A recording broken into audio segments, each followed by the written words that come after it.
Hey guys, welcome back to the Joy of Wrenching. I'm your friendly neighborhood mechanic, and today we're working on this 2001 Ford Focus. This car needs new rear drum brakes. Kind of a fiddly process, but I'm going to walk you through it step by step and show you just how easy it can be. What you learn here can be done whether it's a four-door like this, a two-door, a hatchback. They're all the same as long as they got rear drum brakes. And so let's get into it, and I'll show you all the tips and tricks.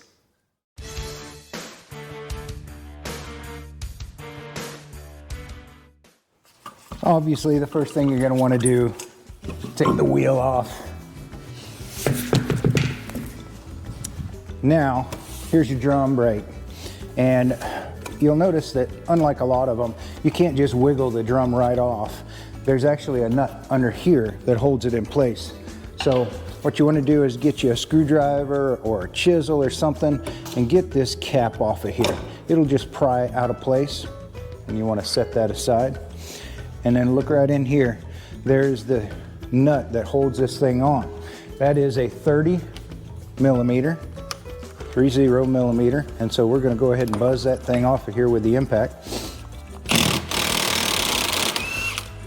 There we go.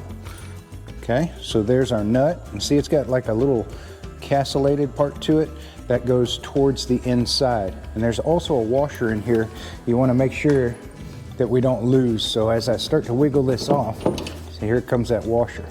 So grab your nut and your washer, and then you can set those aside to use later as well. Now that that nut and washer is out of the way, just wiggle this thing off. Now if it won't come because it's hanging up on the drum brakes inside, you can put a puller across here that grabs on the outside and pushes on that spindle right there, and you can force it off. And here's what the inside of the drum looks like. And you want to make sure that this isn't too grooved up, and that there's still plenty of meat on here. A lot of times you'll get a little lip right here, and that's okay as long as it's a very small lip from where the pads have worn down on the metal. This one has no lip at all, so these are good to reuse. And the bearings for the rear are inside of here, and as long as you don't have any problems with your rear wheel bearings and they're riding on this spindle right here, you can just reuse these as is. So we'll set this aside. Once you get that drum out of the way, you'll be able to see what you're working with here. And as I mentioned, these are getting really thin. And isn't it interesting how one side will often be thinner than the other, and that's the one that's applying most of the braking force. It's gotten hot as well in here from maybe somebody rode with the drum brake on for a while, and there's some of the paint flaking off. And I've already cleaned this down, sprayed it down with a little bit of brake clean just to clean up the area. But we're gonna go ahead and come in here with a little wire brush, got a trash can underneath it, catch all of the junk, and we're just going to get some of this stuff out of the way just to clean up the work environment just a little bit. So let's go ahead and start removing these drum brakes. And the first thing that I'm going to do, there's lots of different ways to do it. The first thing I'm going to do is remove some of these springs. Now, the new drum brake shoes, some of them come with new springs, but you can buy a hardware kit with the new springs, and that's highly recommended because a lot of times these old springs may be kind of fatigued, or you might damage or lose them in the process of removing them. The first one I'm going to remove is going to be this one up here. Now, before I do take it apart, it's a good idea to take a picture of what you've got going on here so that you know exactly where the springs went, so that you put them back in the right place. The other thing that I'd like to mention here is that if you do decide to buy a kit of new hardware, it'll come with green and blue springs. This is the passenger side of the vehicle, the right side of the vehicle, and it takes the blue springs, okay? The driver's side will take the green springs. So let's go ahead and start taking this thing apart now that we know where everything goes. And I'm just going to start with this spring right here. And it's a good idea to look in there and see where it connects to so that you'll know exactly where to put it back together. But we'll grab it here with some side cutters. I like these long handled ones because they just give you a little bit more leverage. And you just want to pinch the spring and use a little bit of leverage. Kind of pull it to the side and try and get it out of the little groove that it was in, just like that, okay? Be careful, wear some safety glasses and some gloves so that you don't hurt yourself, and it just looks like that. Okay, so now that gives us a little bit of freedom for this upper portion of these two pads, shoes, I'm sorry, to spread apart. Now let's go ahead and let's undo this spring down here. So again, just pinch it, pull it to the side, oops, pinch it, pull it to the side, and then out of the groove just like that. There we go.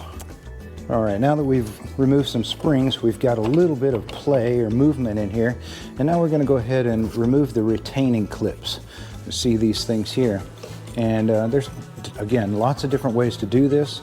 This is the way that I found is easiest. Just get you some pliers, grab hold of that, and take your hand on the back and hold that pin. Come around back and show them where that's at. So there's a pin coming around back all the way. There's a pin right here where my finger is. You'll see as I rotate this, we want to hold that pin in place. All right, come back around here. I'm going to hold that pin in the back, and I'm just going to grab with my pliers, and I'm going to wiggle and pull down, and then that clip will come off, and then that pin, I'll go ahead and pull it through. See? Just look like that on the back side. It was coming through that hole right there, and now it's free. Let's get this guy here. Again, I'm holding the back, grab hold, just give it a pull and a wiggle. Again, keep your safety glasses on because these things might try to fly off like that. And there you go. Now, we can just take the whole drum brake assembly out like that. And see, the only thing that's still holding it on is our emergency brake cable.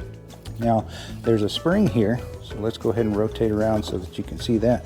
There's a spring here, and you can grab it with your hands. It doesn't have a ton of tension on it. You can grab that with your hand and pull it back if you'd like, or you could use a tool. But what you want to do is just pull that spring back and then rotate this thing around. Maybe it'll be easier to do it from the front side. Grab that. I'm trying to rotate that sucker out of that slot. There we go. Let me show you. Get there. And it's kind of easier with a tool, so let's show it with the tool. All right, so I'll show you an easier way. So you can pull that spring back, and I've got some vice grips here. We'll just put those in on that wire, pull the spring back, and then we'll clamp our vice grips on it like that. That holds the spring out of the way. That gives us a whole lot more freedom to move around, and then we can come twist it like so. Come on. Come on. There we go. And pull it through that little hole there. There we go. All right, and it's good. Just go ahead and leave that pinched on there because we're going to need that back apart. And there we go. So there's our drum brakes apart, and we'll go ahead and move this over to the bench. Here we are on the bench. We've got our drum brake assembly taken off the vehicle, and it's a good idea just to compare your new parts with your old. Make sure that you got the right parts and lay them out in the way that they came apart. Now, we've got to remove this emergency brake adjustment mechanism from the old ones, and it's just held on. It just pushes right onto this, so we can pull that aside, but notice how it stays attached to the other side with this one spring. So we'll go ahead and get our little cutting pliers here, and we're just going to use these. You can use just about anything really, but we're wanting to disconnect that. Let me see, maybe a smaller set here. We want to disconnect where it goes through on the back side here. We want to disconnect that from the drum brake shoe. So I'm just going to scooch it down a little bit like that from the back, and then we'll grab hold of it some way from the front here, if we can. I say that like it's easy. Let's try these needle nose. There we go. See how easy it is with that needle nose once you got it oriented. And again, we've got all new hardware. Just compare and make sure that your new stuff is just the same as your old stuff. And this can come off of here. Now these drums, shoes, the old ones, can be moved out of the way. And all you gotta do is just start putting it back together with the new parts. So to put this emergency brake tightening mechanism back on, super easy. Just take your spring, put it in the hole like that. Take this end, put it on top of there like so. And then now they're holding each other, and you can just rotate this and it'll snap right into its place. You see that? It just now it's holding it. It's holding itself in place. It's not going to fall out. And then this side just goes on there like so. And then we've got our gray spring down at the bottom. Goes like so. See how easy this can come together? Now we're ready to go and start putting this all back on the vehicle. So I just want to clean up this area a little bit. So I got a nice little wire brush. Just get some of this loose old black paint that got in here. There'll be some brake dust and other junk caught up in here. You want to make sure, especially to clean these areas that are dimpled, that's where we're going to put a little bit of grease, because those are areas that the shoes ride on and pivot on. Clean up in here a little bit. Doesn't have to be perfect, you know, this is a dirty environment, it's going to stay that way, but I just like to have a clean working environment and also get some of this stuff out of the way so that it doesn't booger up the works whenever we get it back together. There we go. Just want to be careful while you're in here. There's a rubber seal around this spindle here. There's some rubber seals on this master brake cylinder here, so just got to be careful not to damage any of that stuff. All right, so now let's grease up those pivot points. So they, again, all these little dimpled areas, you want to put a little bit of grease on. There we go. Happy little trees. This is the joy of wrenching, just like Bob Ross, and the joy of painting. Here we are, we're painting, aren't we? Put a little bit on any of the contact points, you know, these little tips of the wheel cylinder there, down here on the ends at the bottom where those brake shoes ride. It's also a good idea right now, while you got this apart, clean that spindle area where the wheel bearing rides. Make sure that it's nice and smooth, and it doesn't hurt to put a little bit of grease around there, because everything goes better with a little bit of grease.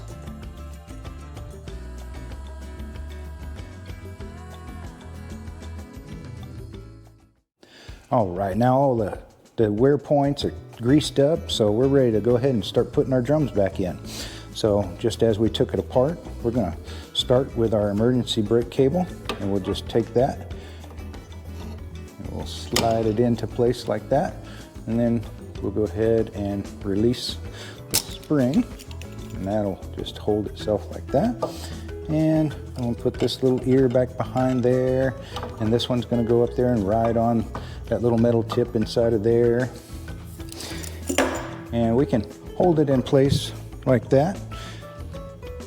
Get our little pin, and it goes right through the little hole in the backing plate, like so. Comes through, and you want to orient that thing straight up and down. Notice how that thing has a little end on it. And we've got our new little holder here. We'll set that over the top of it. And you can use just about any kind of tool. And what you want to do is just push this in while you're holding that thing from the back. And then once it's pushed in, you can rotate that pin from the back in such a way so that it doesn't come off. Rotate that thing around. Once it's rotated a little bit, you can just finish the job off like that. You want to make sure that it's perfectly oriented like that. That'll hold that in place for you. Okay, so here we are on the other side. Put our retaining pin through the back. We've got a clip oriented straight up and down. Grab some sort of a tool to just push on the front side. And we'll go ahead and use a different tool just to show you. It doesn't really matter what you use. Use a screwdriver here. try and do this with my left hand, so apologize, it's not as easy. Push that in and then rotate that pin from the back, just like so. And now your shoes are retained.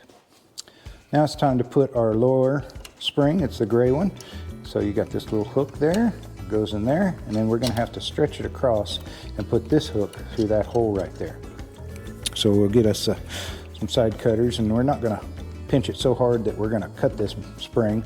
We're just gonna pinch it so that it lets us grab it and pull, okay?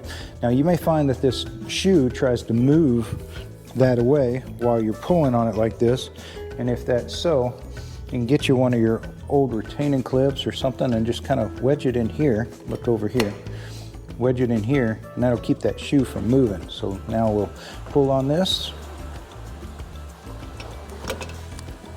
till we can get it into, make sure it goes and snaps in there.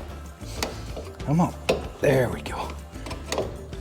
There it is, just like that. That's seated. You heard that satisfying click. Now you can remove that thing. And we are just about ready to put our last spring, which goes across here, in place. And before we put on our blue spring, our last spring here, that goes across the top like that, before we put that on, we need to adjust this mechanism to be as narrow as possible so that we don't have to pull that spring as far. So in order to adjust this mechanism, just put a screwdriver in here like so and push the two shoes together like that. There we go. Now we're ready to put our blue spring in, and so we'll go ahead and show you that it's got two little hooks there. One goes on this side like so, and then the other one we're going to pull and put down and latch it in back there. Now as we pull this, it's going to want to move all our shoes and everything to the side. So I'm going to use these old retaining clips here and just put those here between the outer portion of this backing plate and the shoe, and that's going to keep everything from wanting to shift this direction while I pull this guy and hook it in. So watch how this works. We'll grab hold of here and we'll pull and try to hook it back there. Boy, that thing is tough. Let's see if maybe some side cutters will work a little better. The tough part is not so much pulling it as it is getting it to go into that little place where it hooks in back there. So you need to pull it and then push it towards its home at the same time. Let's see if I can push it in there. Goodness gracious, that thing's on there. A lot of pressure there, a lot of pressure. Let's try a different way. Can I grab it from here? No, because this spring's in the way. All right, can we do it with our needle nose? Maybe, let's try that. Pinch and push, there we go. The needle nose were the trick, guys. Grab here on this end, pull, and then jam in at the same time, and it grabbed hold. Okay, now that we've got that, we can go ahead and remove these little retainers that we were using. All we were doing was just trying to keep this sort of centered so it didn't scooch over too much. Now let's double check everything's connected. We've got our retaining clip pins stuck here. We've got our lower gray spring. Everything's back behind there. We've got our adjuster adjusted as much as we can towards the inside. We've got our springs all connected and well connected up underneath. I think we're ready to put the drum hat back on. All right, we're gonna put our drum back on. So I'm gonna go ahead and clean up the inner surface here. Like I said before, you wanna make sure that there's no serious grooving or lip on here. There we go. Check out your bearing, make sure that that's in good shape. Everything looks good here. And we'll go ahead, we've got a nice little coat of grease on that. And check your surfaces of your pads, make sure that you didn't get any grease on those while you were working and pulling around on everything. And then you just sort of straighten this thing up on there, like so. And you'll feel it kind of go over them pads. Now, in this case, see how it's so hard? It doesn't want to go on. We may have to adjust this adjuster in just a little bit. Again, to adjust that adjustment, just grab you a screwdriver and push it in between, just like so, and squeeze those pads together as much as you can. Those shoes, sorry, not pads. All right, let's try this again. Go on here like so. There we go, just like that. Now we've got our drum back in place. We can put our retaining nut back in place as well. It's got those little spikes that goes inside of the washer, and then you want to set that up in place. And we're going to go ahead and use our impact just to get it down, suck down. So we're going to torque it as well. So we're just going to use the impact to get it down where it should be. And then we're going to use our torque wrench. Again, this is a 30 millimeter. Set to 175 foot-pounds. We're going to tighten this thing down. There you go. 175 foot-pounds. Give it a spin, make sure it feels right. And there you go. That is job done on the rear drum brakes of a 2000 through 2008 Ford Focus. Thank you guys for joining us. I hope you learned something. I hope this was helpful. If we did you a favor by showing you something that saved you some time and money, do us a favor in return by hitting that like and that subscribe. Thank you guys for tuning in today, and God bless.